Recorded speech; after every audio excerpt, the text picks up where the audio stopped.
If you're making business decisions based on gut feelings, you're not being strategic, you're gambling.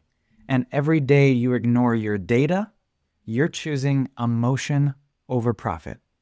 So today we're going to be talking about leveraging data to drive strategic decisions so you can stop guessing and actually start growing your business. So let's dive right in.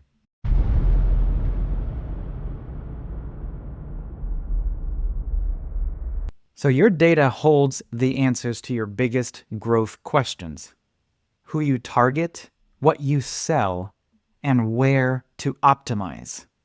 But most business owners either ignore it, or they don't know where to look, or are overwhelmed by it. Learning to use your numbers is how you make smarter, faster, and more profitable decisions.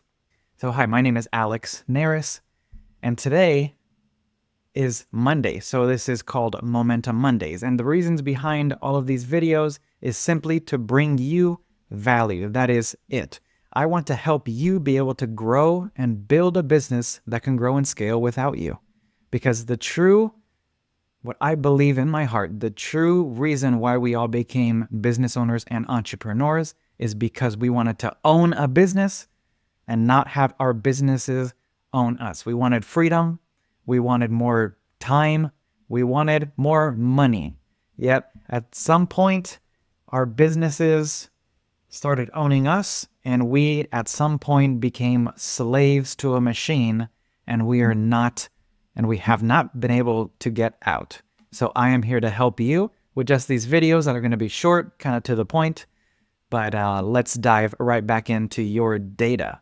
All right, so here's what most business owners do. They guess, right? They chase shiny objects, they launch new offers, they increase ad spend, or they cut their costs based on what feels right. So let me ask you something. Have you ever done any of that? Think about it for one moment here. Have you ever just randomly launched a new product just because you think your market might want it?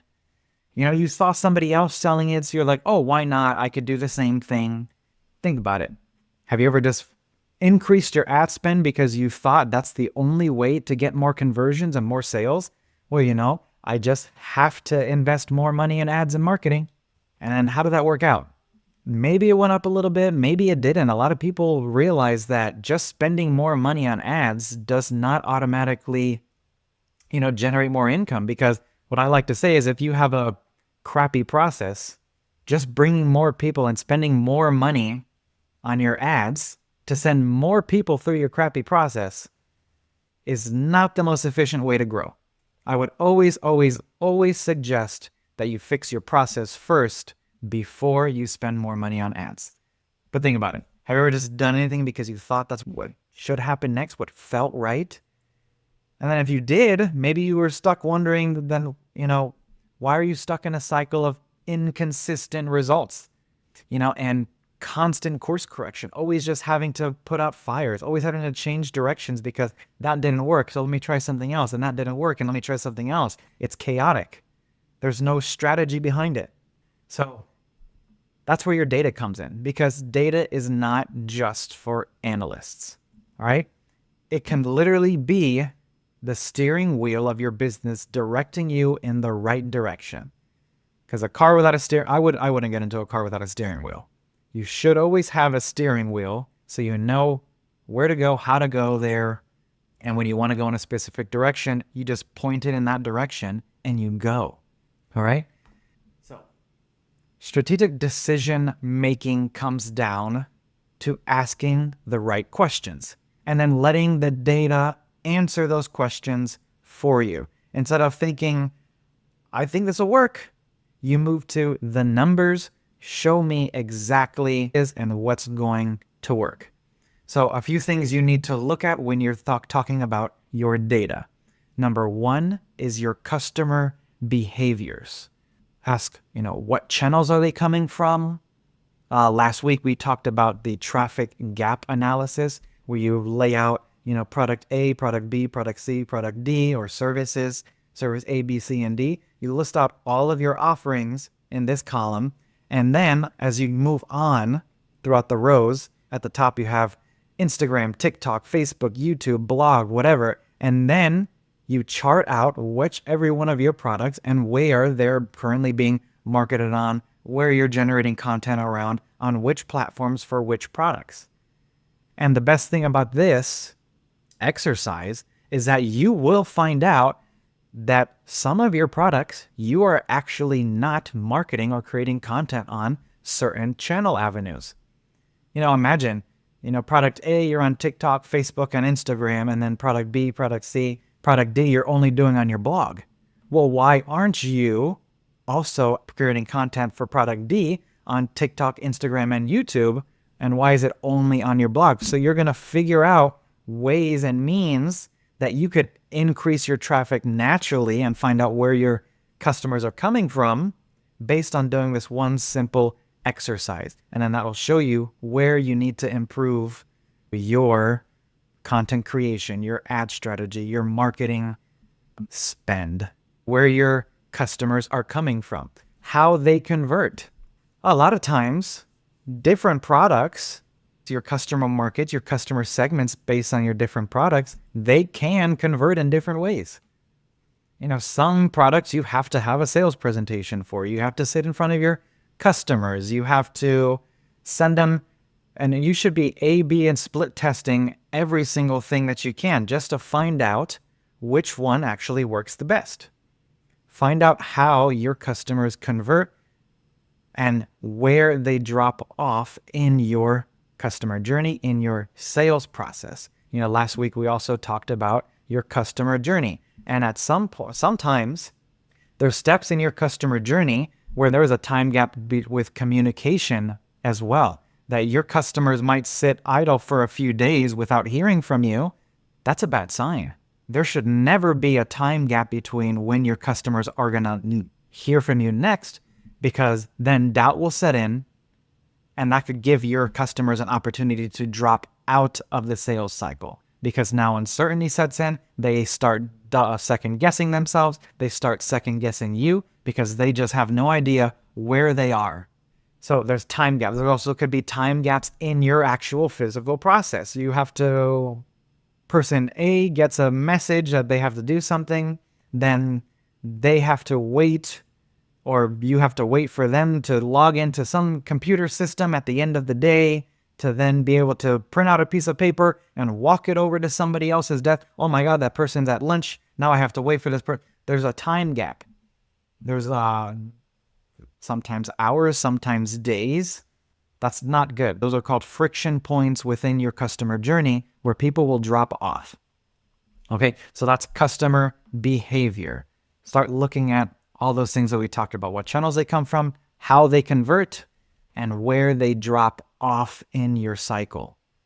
All right, the second you should start looking at, the data point, is profit margins. Which products or services actually drive cash flow? Now, this is very similar where you list out all of your products and your services again.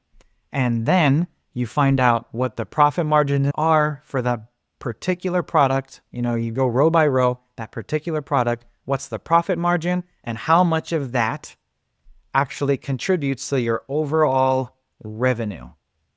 Okay, you look at your profit and you see how much contributes to your overall revenue. And you will find out probably that the 80-20 principle, the Pareto principle, still applies here, that there will be some products that contribute the most to your overall revenue and your overall profit margin of your entire business. I always tell business owners, clients that I work with, always try and focus on high value, high profit products and services. Okay, so look at your profit margins, because that is a data point that you need to pay attention to and start focusing more on. Revenue is vanity, profits are sanity. Okay, the next thing you need to look at, another data point, is the sales cycle, how long it takes and where leads get stuck. This kind of goes back to where they drop off, in your customer journey process, your sales cycle, how long is it, and where can you actually, because speed is the name of the game. How long you currently take and how much time can you cut off of it and shorten the sales cycle? Can you shorten that sales cycle? And I guarantee you, if you can shorten your sales cycle, more people will convert. When somebody is a hot buyer, they want to buy now, not next week, not next month, not even tomorrow. If they're a hot buyer, they want to close now. They want to buy today. Shorten the sales cycles as much as you can.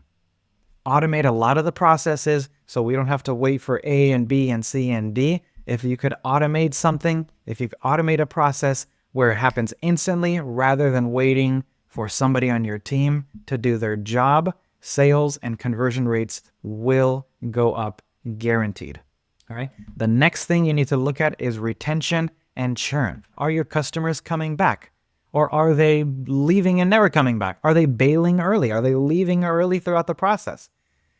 So that's where retention, how long you keep your customers, lifetime customer value, and churn, how many people are leaving on a monthly basis. If you have a recurring revenue business model, this is kind of very simple to see how many people are dropping off at the end of the month. But if you have like a one-time sale kind of thing, obviously whoever is not retained is then churned because they did not come back. So you should have a CRM right now. You should be tracking your customers, how many times they buy from you, what products and services they bought from you in the past. You should have all this data, and if you don't, you need to start tracking it now. So you could see if your particular customers come back. We were talking about the value ecosystem matrix. Last week, we were finding other products and services that complement your current ones or that are substitute ones and finding ways to integrate them into your business to get your customers to come back. Because a lot of us offer a one-time sale thing, maybe a two-time sale thing. Say if you're a contractor and you do bathroom renovations. Well, the average home in the United States probably has like 2 bathrooms. So that one customer can only come back twice because that's all you do. You only offer bathrooms. So what the value ecosystem matrix does is it finds other products that complement in a way what you currently do and say, you also start offering countertops. They're not specifically complementary to a bathroom, even though you do need countertops in your bathroom. But if you also offer countertops, you could also do their kitchen countertops. So it's kind of like a complementary product to what you do, which is the bathrooms. And then being able to get customers to come back because you could also do their kitchen countertops next year. So it's finding other products and services to get your people to come back. A lot of people think that when I say get your customers to come back and buy more and retain your customers, they automatically think, well, I don't have anything else to sell them. I can't sell solar to the same house twice. So I understand that, but that's where the value ecosystem matrix comes in and can help you grow and scale your business more rapidly than ever before because it helps you identify other products and services that you could either partner with the businesses, get a distributor fee, get a flat fee, a revenue share deal.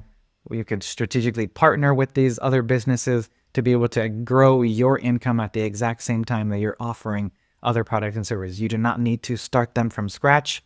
You could partner with another business that automatically already does it and get a cut that way. All right, just so you could get your customers to come back. This is all about becoming the go-to company in your marketplace, and that's what I'm here to help you do. And then also, that was just all about retention, and then churn, how many of your customers are leaving and not coming back, and find out why they left. Some people just think, oh, well, they left because I don't have anything else to offer them. But if you have not surveyed them, you actually don't know. So start tracking something called the NPS score, your Net Promoter Score, and start sending out surveys and getting feedback loops from your customers, finding out where you can improve, because you might just think, oh, they didn't come back because they don't want another one of my products. But in fact, they left because you took too long, you didn't do what you said, you were late when you were supposed to get to their house, and all these little things that came back that you don't even know about, and now they're going around town talking to all their friends and family members about how bad your company is, and you thought they're just not coming back because, oh, they're done, they don't need any more. There's a statistic that's been around for a long time that's crazy. Like if you have a good experience, nobody will tell anybody about it. If you have a good experience, it's like you might tell one or two friends. But if you have a bad experience, it's guaranteed you're going to tell at least 10 people about that bad experience. So try to make sure that they're not leaving because they had a bad experience with your company. And then lastly, the next thing that you should look at as a data point is your campaign performance. What's working and what's just noise. So start tracking all your marketing budget, your marketing spend, your ad spend, all the campaigns that you're running. You can track, your views, your likes, all those things like that. To me, likes don't really matter. It's how many of them are converting based on a specific campaign. So look at your conversion rates, not just views, not just those vanity metrics. Look at what actually matters. Conversions matter. Sales matter. Sales pay the bills. Views do not pay your bills. There's a lot of people out there that will say, oh yes, I got 1 million views and I'll teach you how to get 1 million views per TikTok reel and I'll show you how to do that and this and that. But those don't actually matter. You're a business owner. Views don't matter. The only thing that actually pays your bills are sales.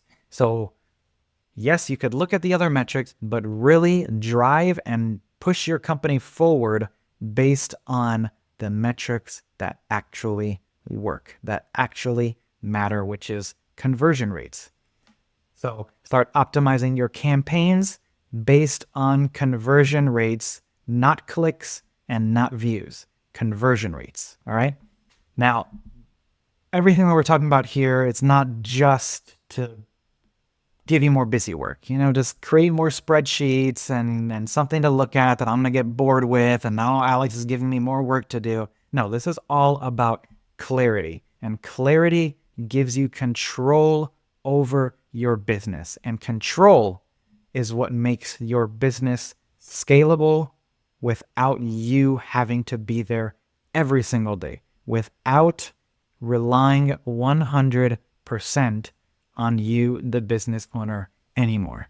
That's what clarity does, and that's what your data will help you do. Build a business that does not rely 100% on you anymore. And when you do this right, when you start tracking your data points correctly and start optimizing your business based on the data points, you will start making smarter and faster decisions because clarity kicks in. Clarity helps you make smarter, faster decisions. It's very clear to see where you have to go once you start tracking the right things in your business. You'll naturally just stop wasting money on things that don't move the needle because you will see what's not working and what is working. Obviously, this is pretty easy. If I have marketing campaign here, marketing A, marketing campaign B over here. If marketing campaign A, I have to spend $100 to get back $1 of revenue. Campaign B, I spend $100 to get back $200. Which one do you want to be in your business and which one do you want to spend more money on? If I put $1 in, I get $2 back every time versus here, I put $1 in and I get 10 cents back. Which one do you want to go and spend $1 million on next month? I think you know the answer. So you'll stop wasting money on things that don't work. And then your team knows what to focus on. This is where you can start delegating more of your tasks to your team members, because once you know what's working, once you know what data points to track and what to look at, it's very easy to teach somebody else to look at those same data points and optimize based on those. Because when we're just going on gut feelings, and even if you were super successful based on your gut feelings as the business owner, well, gut feelings can't transfer to somebody else. You can't teach or train a team member on gut feelings. So if you want to scale your business, if you want to be able to step back from your business one day, you have to be able to put in a process that's scalable and teachable and repeatable. Gut feelings are not repeatable or teachable or trainable. So you have to have a system and a process that actually works. And data will help you do that and will help you transfer on to the next person because they'll know exactly what to look for, obviously. And then the last thing is your business becomes a performance machine with or without you involved in the day-to-day operations of the business anymore. It will become a machine that just churns out results every single day because you know what's working, what's not, and where to go deeper in your business every single day and spend more money on the campaigns that are actually working. So let's wrap this up. This is what you need to start doing to drive data-driven strategy in your business, all right?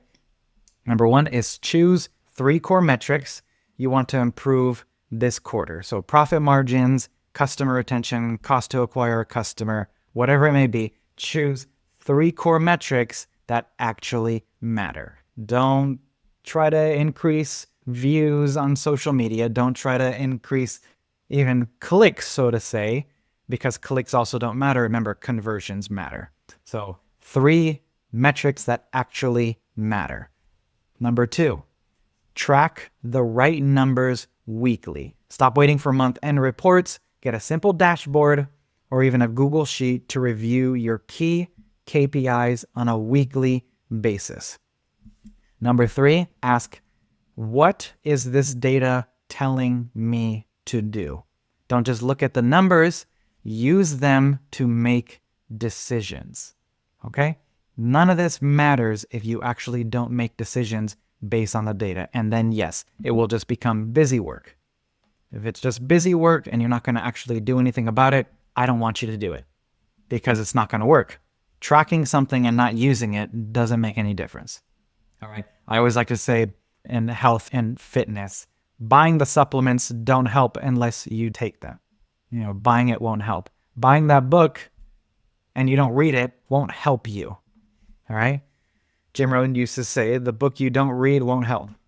All right. So number 4, the next thing you need to do is cut what doesn't work and double down on what does, because every decision should have a performance reason behind it.